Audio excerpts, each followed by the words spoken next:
ડાંગ જિલ્લાના કોટમદર ગામનો પુલ નાનો હોવાથી ગ્રામજનોને ભારે હાલાકી, નવો પુલ બનાવવાની માંગ। ડાંગ જિલ્લાના કોટમદર ગામનો પુલ નાનો હોવાથી લોકોને રોજિંદા અવરજવર માટે ભારે મુશ્કેલીનો સામનો કરવો પડી રહ્યો છે। ખાસ કરીને ચોમાસાની ઋતુમાં પુલના ઉપરથી પાણી પસાર થતું હોય છે તો કોટમદર ગામના વિદ્યાર્થીઓને શાળામાં ભણાવવા આવતા શિક્ષકોને ભારે હાલાકી ભોગવવી પડી રહી છે। સ્થાનિકોનું કહેવું છે કે અમારા ગામનો પુલ વહેલી તકે બનાવવામાં આવે અને લોકોની સમસ્યા દૂર કરવામાં આવે।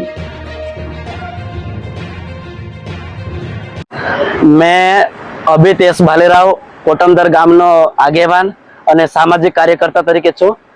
કોટમદર ગામની અંદર જે અમે લોકોએ જે ઇલેક્શન દરમિયાન જે રજૂઆત મૂકી હતી છતાં પણ અમારી રજૂઆત સ્વીકારવામાં આવી નથી।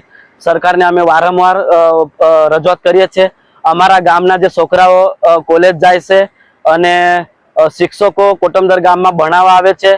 નોકરી દરમિયાન હોમગાર્ડના કર્મચારીઓ છે, શિક્ષકો છે, સાપુતારા જવા માટે જે ભાઈઓ અને બહેનો રોજગાર મેળવવા માટે એમ પણ અટકી જાય છે। કાંઈક દિવસના દરમિયાન તો વાંધો નથી પણ નાઇટના સમયે 9 ને 10 વાગ્યા સુધી એ કોઝવે પર રહેવું પડે છે અને લોકો એમનું જોખમી જીવ લઈને બાઈકો એ બાજુથી જ મૂકીને એ જોખમી જીવ લઈને પેલા બાજુથી પાર થઈ જતા છે।